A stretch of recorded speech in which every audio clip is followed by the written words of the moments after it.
Good morning guys. तो आज मैं तैयार हो चुकी हूँ जाने के लिए स्वर्ण न्याय महासम्मेलन में।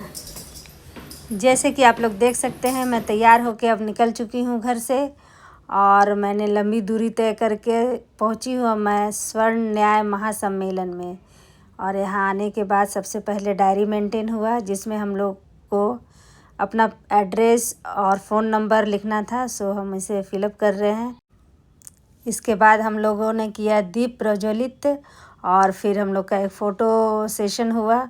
स्टेज पे महिलाओं को बैठाया गया, उन्हें सम्मान दिया गया और इसके बाद सबसे पहले पूनम जी को बुलाया गया 2 शब्द बोलने के लिए। लेकिन यूजीसी को हम लोग को अभी तो लागू नहीं हुआ है, इस पे रोक लग गई है, लेकिन लागू नहीं करने देना है। इसके लिए हम लोग को एकजुट होकर और लड़ना है, आगे बढ़ना है। ये हमारे लिए तो खतरनाक है, हमारे आने वाली जनरेशन को जड़ से ही खत्म कर देगी। सबसे पहले तो गाइस ये है रीना सिंह और इनका भी 2 शब्द हम लोग सुनते हैं। नीची जाति को उठाने का काम किया कि नहीं, इन लोग को भी उठना चाहिए और आज ये कंडीशन हो गया है कि हम लोग को ही दबाया जा रहा है। तो गाइस इन महिला का नाम तो मैं नहीं जानती, लेकिन ये जो भी बोली बिल्कुल सटीक बोली और यही होना भी चाहिए।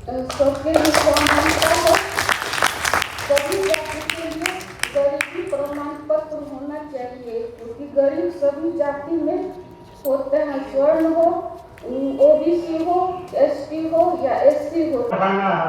मोदी जी ने कहा है कि हम झोला लेके चले जाएंगे, तो हे मोदी जी, आपको झोला लेकर के जाना ही पड़ेगा। यह ब्राह्मणों का क्या बात है भाई साहब, आपने तो बिल्कुल जोश जोश में ही बोल डाला।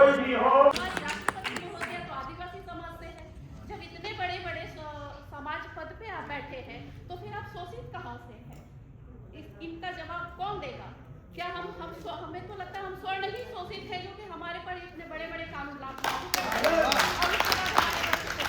हेमंत सरकार ने इसलिए किया क्योंकि उनको लगा था कि हम बहुत बिखरे हुए, हम टूटे हुए, हम अपने राजपूत अलग है, भूमियार अलग है, कायस्थ अलग है, ब्राह्मण अलग है। उनको लगा था कि हम कभी एक नहीं हो पाए, इसलिए उन्होंने ये हिम्मत किया, ये साजिश रचने का। लेकिन शुक्रिया ना करते हैं सरकार।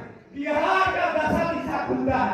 राघोपुर विधानसभा क्षेत्र से मैं आता हूँ और मैं कदम पूनम जी के साथ कहता हूँ कि तेजस्वी हो या नमिता, हमारे पूर्वजों ने राष्ट्र बनाया, हमारे पूर्वजों ने हिंदुस्तान बनाया और हिंदुस्तान से मजाक करने की प्रयास की जा रही है। ये दुर्भाग्य हमारी जो प्रतिभा है, इस जात पात के नाम पर, धर्म के नाम पर, मजहब के नाम पर, यूनिटी के नाम पर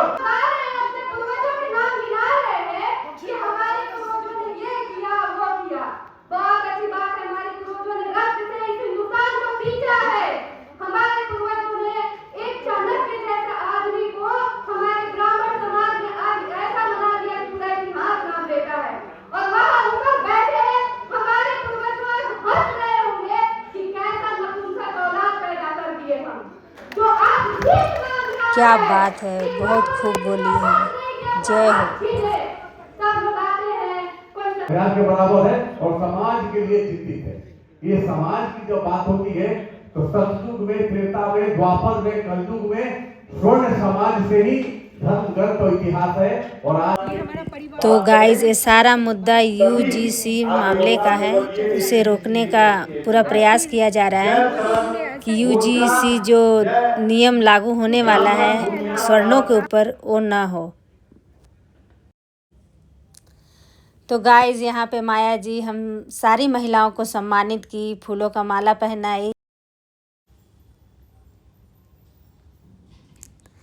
इस तरह सारे लोग जयकारा लगाते हुए कि यूजीसी मुद्दा यहीं ख़त्म किया जाए, इसे और ज़्यादा बढ़ावा न दे। सरकार से यही सबका विनती और रिक्वेस्ट। क्योंकि यहाँ पे बात हो रही है हमारे बच्चों की, और किसी भी जाति के बच्चे हो वो हमारे बच्चे हैं। बहुत गुस्सा था, ठीक है, SC/ST को लेकर, लेकिन फिर क्या हुआ, चुनाव आया, फिर सवर्ण जो है सो भाजपा करने लगी, तो फिर वो तो यही सोचेगा कि अभी गुस्सा है, फिर जब धोखा हुआ सवर्ण के साथ। हम लोग उतरेंगे, मैदान में उतरेंगे, हम लोग नहीं लगने देंगे, हम लोग अपने बच्चे का हक पूरा करेंगे। सारी महिलाएं कुछ न कुछ दो शब्द बोली और इसी के साथ ही प्रोग्राम खाने के साथ अब ख़त्म हुआ और अब हम लोग जाएंगे घर। तो गाइस, कैसा लगा मेरा वीडियो प्लीज़ मुझे कमेंट्स करके ज़रूर बताएं। Bye bye guys.